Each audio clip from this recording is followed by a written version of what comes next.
Hey, everybody. It is Michelle from the Strong and Simple podcast. And today I just want to talk to you about 5 strategies that I have found have worked really well with folks when they know that they should start strength training. They want to start strength training, but they just don't want to strength train. And you might totally understand what I am saying here. Like, I want to do this. I'm going to do it. I'm going to start on Monday. And then Monday comes and you're like, well, I'm going to walk on the treadmill instead. I'm going to go to spin class instead. And listen, I love spin class and I love teaching spin class and I love walking. Cardio is wonderful. We know that from one of the previous episodes that has been released. I firmly believe that there can be room and should be room for both strength training and cardio. But what I find often with a lot of folks who come to me or to Straight Up Strong for support, they are struggling with knowing all the wonderful benefits of strength training that strength training can have for us and does have for our bodies, but are, living in a world where we feel pressured to lose weight, and marketing and culture and social media has us believing that the best way to do that is through burning lots of calories, and you're going to burn more calories on your Fitbit, on your Apple Watch, showing that that's happening more through cardio activities than you are through strength training activities. So when we are having that motivation to move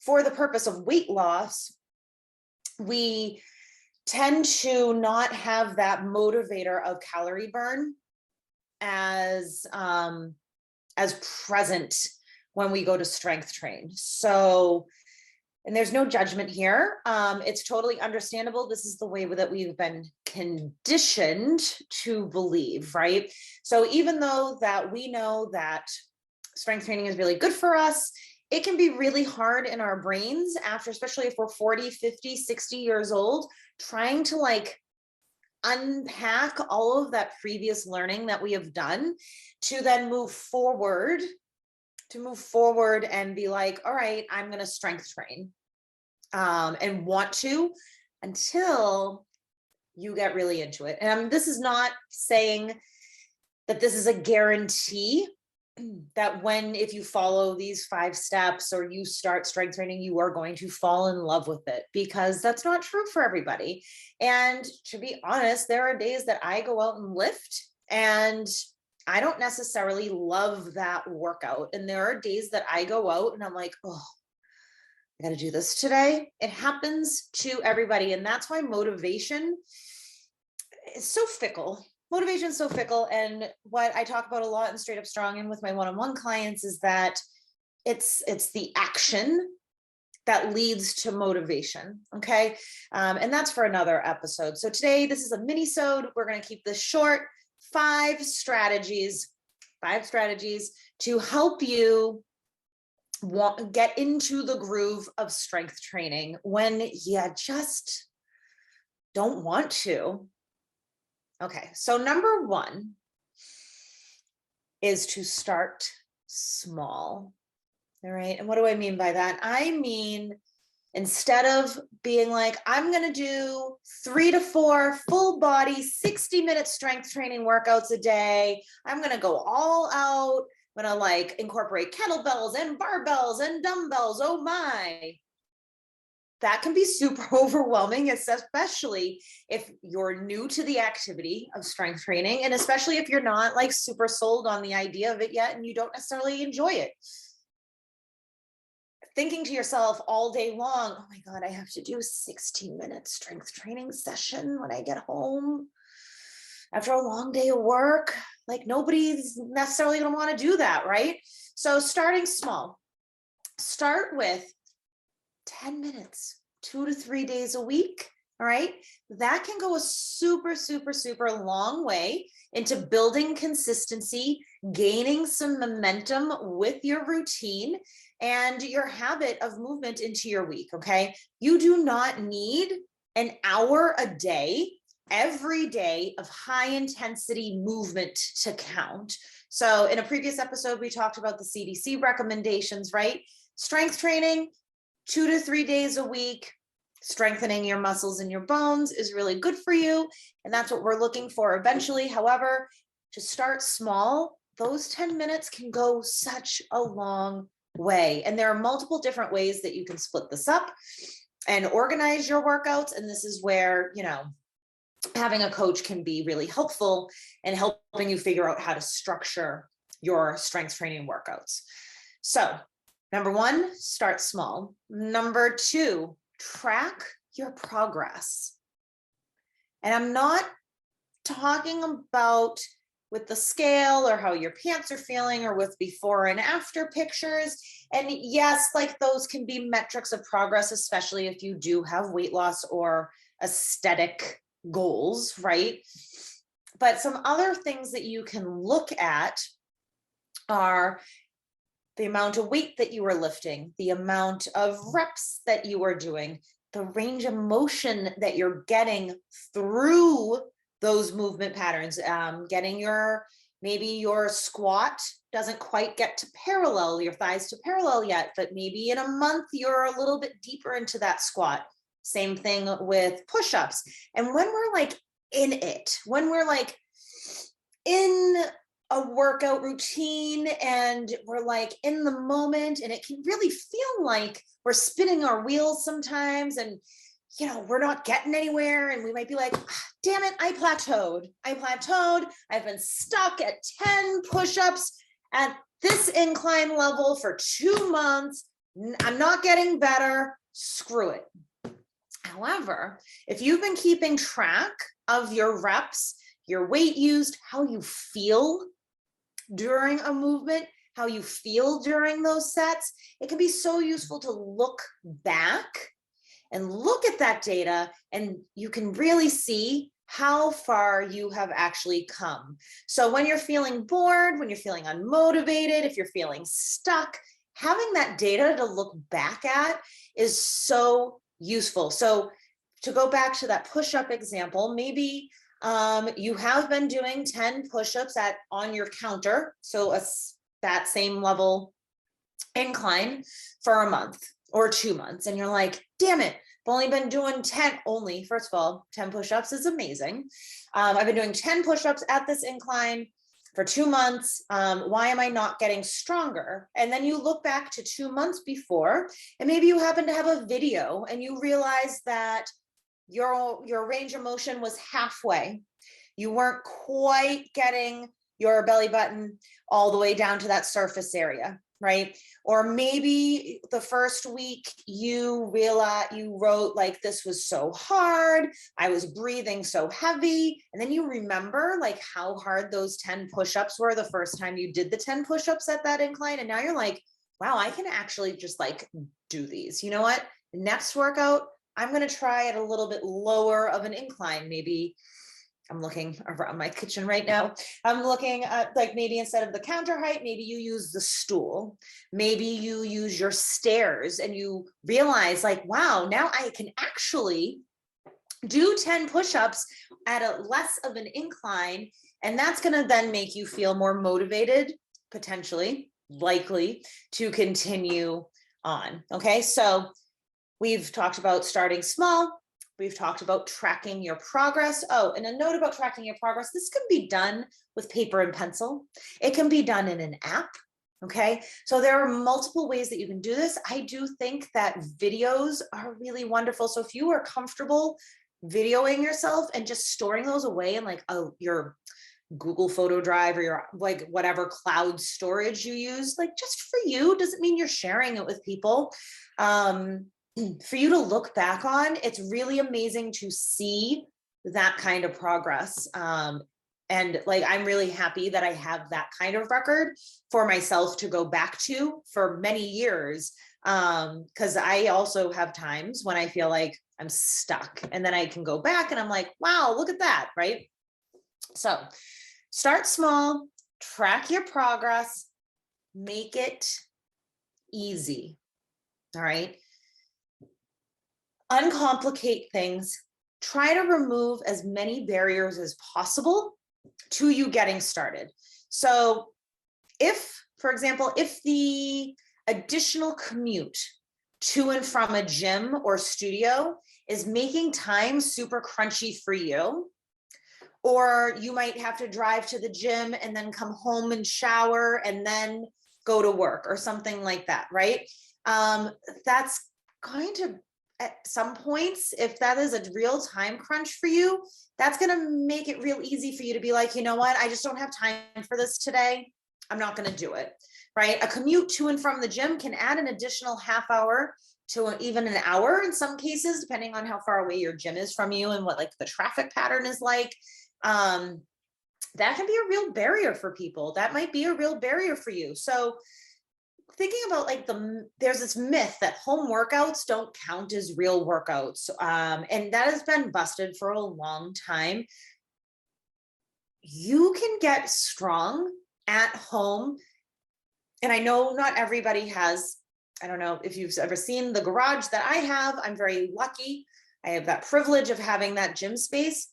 But if I didn't, you can set up an area in your home or your apartment that doesn't take up that much space. You might need to be a little bit more creative with the movements that you do and the equipment that you have access to, but there is a possibility for many people to be able to do home workouts. It can also feel much more comfortable to work out from home, especially as you're getting started. So if you have some anxiety about going to the gym, that can be really real. That can be real, friends. And, you know, if that is also something that kind of holds you back, or you're like, today's the day I'm going to go use those dumbbells, and then you find yourself back on the treadmill again. And that's not to like say there's anything wrong with walking on the treadmill. But if you wanted to go to the gym and use the dumbbells and you find yourself going back to the treadmill because you get nervous or anxious about going into that area of the gym, that's not going to benefit you with your goals to implement strength training consistently. So, excuse me. So sometimes home workouts work really well for many people, but there is this idea, and I think that we may have gone a little bit to the wayside after the pandemic. I mean, we're still in a pandemic, but now that things are starting to open up again. But when things first started shutting down and folks really started working out at home, and yes, a lot of people did go back to the gym when they started to reopen, but a lot of people built up their home gyms and their home spaces, which is really great to see. So think about it like this: if you are never utilizing your gym membership, is it really better than a home workout? No.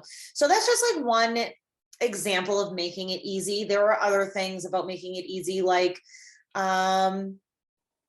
you don't need fancy clothes to do your strength training. If it's easier to come home and you can move okay in your work attire, I mean, obviously be safe. I wouldn't recommend putting like a dumbbell bar on your back with a scarf on, or something like that. If you're listening to the podcast, you can't see the video right now, but I have a scarf on. Anyways, so, as long as it's safe and you can move well in the clothes that you have, you don't need fancy attire when you're working out. If a special workout clothes do help you get ready and in the zone for your workout, then do that, right? So some of it's a little, trial and error. But again, you want to make it easy. Don't make it complicated. All right. So far we have talked about starting small. We have talked about tracking your progress. We have talked about making it easy. Now, schedule it. So kind of back to that idea of action, and taking action is the actual motivator, right? As opposed to having to be motivated in order to take action, taking action and being motivated. And one of the most effective ways to take action is to schedule it and to really consider that appointment with yourself just as important as an appointment with your friend or your hairdresser or to get a pedicure or to get your oil changed, right? Or your doctor's appointment. And yeah, you can reschedule, but you're likely not going to bail on those types of appointments at the last minute. So scheduling your workout with yourself is an appointment with yourself, and making that mind shift that that appointment is as valuable to you as that doctor's appointment or that oil change, right? So take a look at your calendar, look at areas of opportunity where you can squeeze in a quick 10-minute session at lunch, 30-minute strength session before work, right? Maybe you have, like, look at the days of the week where you have more openings and work within that. And then this kind of goes back to the first point of starting small, right? So it's going to be easier for you to schedule something if it's a couple of 10-minute sessions a week or a couple of 20-minute sessions a week, and then working your way up. Okay. Make sure you write this appointment on your calendar, put it in your Google Calendar or your Apple Calendar or whatever you use, right? And then show up for that appointment. Pre-registering for classes, either at the gym or online and doing them from home, can also help you keep that appointment, or having a buddy that you're going to train with or together, or you're going to follow up. Even if you do it separately, maybe you follow up with each other afterwards. A fun way of scheduling appointments with friends is even to do a Zoom strength session together or a FaceTime session together. It's still just like another layer of like, I don't love the word accountability, but accountability. Just so I don't sit here for 10 minutes trying to think of the better word that I want to use, right?